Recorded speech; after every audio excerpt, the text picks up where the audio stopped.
Hey, welcome to The Explainer. Today, we're diving deep into the heart's electrical system to tackle bradyarrhythmias. We're talking about abnormally slow heart rhythms, and we're going to focus specifically on what happens when the problem lies with the heart's own natural pacemaker, the sinoatrial node. So, let's just start with the big question that's going to guide us through this whole thing. What really happens when the heart's master clock, its own internal pacemaker, starts to fail? Here's the roadmap for our journey. We'll start with how the heart's pacemaker is supposed to work. Then we'll get into why it fails. After that, we'll learn how to spot these rhythms, how to connect them to what the patient's actually feeling, and of course, how to fix it. We'll wrap up with some really important clinical takeaways. Okay, let's start at the very beginning, in the heart's engine room. You really can't understand what goes wrong until you appreciate how this amazing system is designed to work perfectly. So, you've got this tiny but incredibly powerful little structure called the sinoatrial node, or SA node for short. It's tucked away right where that big vein, the superior vena cava, enters the right atrium. And it's not just a simple blob of cells, it's this complex mix of specialized cells that acts as the heart's command center, firing off the spark that starts every single heartbeat. It really is like this beautiful rhythmic dance of ions. First, this unique current, they actually call it the funny current, kicks things off with a slow, steady buildup of charge. Then, calcium channels swing open, and calcium ions rush in, pushing the cell to its firing threshold. Bang! And finally, potassium flows out, which resets the whole system, getting it ready to do it all over again. This cycle is the very essence of your heartbeat. But, the SA node isn't just off on its own doing its thing. You've got the autonomic nervous system acting like a gas pedal and a brake. The sympathetic system, that's your fight or flight, slams on the gas. It makes that initial buildup of charge happen way faster, and your heart rate goes up. Then you have the parasympathetic system, the rest and digest, which hits the brakes, slowing everything down. It's this constant push and pull that lets your heart adapt to whatever you're doing. Okay, so that's how it's supposed to work. What happens when it breaks down? Let's get into the reasons why this pacemaker might start to fail. Now, this is super important to get. Failure isn't just one single thing. It can happen in a few different ways. First, you can have reduced automaticity. The pacemaker is just firing too slowly. Second, you can have sinus arrest, where the node just stops firing for a bit. And third, you can have something called sinoatrial exit block, where the spark is created, but it gets trapped and can't get out to the rest of the heart. Okay, so most of the time, the problem is baked right into the heart tissue itself. And the number one culprit, by far, is age-related degenerative fibrosis. It's basically wear and tear. Over many years, scar tissue slowly replaces that beautiful, specialized electrical tissue, and it just can't do its job anymore.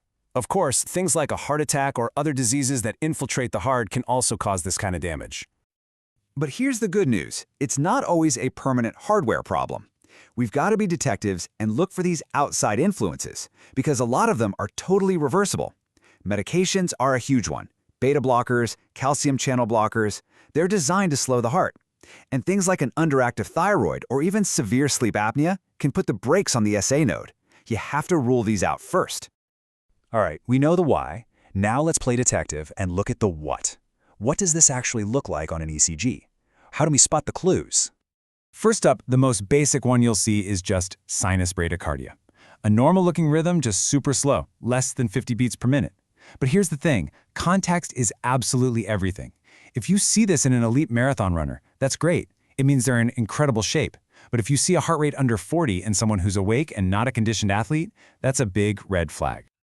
Okay, now things get a little more dramatic. We're talking about a sinus pause or arrest. This is literally when the pacemaker just takes a break. It fails to fire. And on the ECG, you see this long, scary flat line where a heartbeat should be. Generally, any pause that lasts longer than 3 seconds gets our attention. And this leads us to a real classic, something you'll definitely see on your exams, tachybrady syndrome. This is where the whole system just goes haywire. The heart's rhythm swings wildly from one extreme to the other. 1 minute it's dangerously slow or even paused, and the next it's chaotically fast with something like atrial fibrillation. This whole mess is what we call sick sinus syndrome. Okay, so spotting the weird rhythm on the EKG, that's half the battle. The other, arguably more important half, is proving that this slow rhythm is the actual cause of how the patient is feeling. You'd be surprised. A lot of people with SA node issues feel absolutely nothing. But when they do have symptoms, it all comes down to one thing: not enough blood getting to the brain. This can feel like being tired all the time, getting winded really easily with exercise, feeling lightheaded, or in the worst cases, actually fainting. These are the body's warning lights flashing. And this brings us to what is, without a doubt, the single most important principle here. It comes straight from the guidelines, and it says you have to establish temporal correlation. That's a fancy way of saying you must prove without a shadow of a doubt that the slow heart rate is happening at the exact same moment the person feels dizzy. This is the whole ballgame when it comes to deciding about a pacemaker. So how do we make that connection? Well, the workup follows a pretty logical path. It starts with a good history and a standard ECG.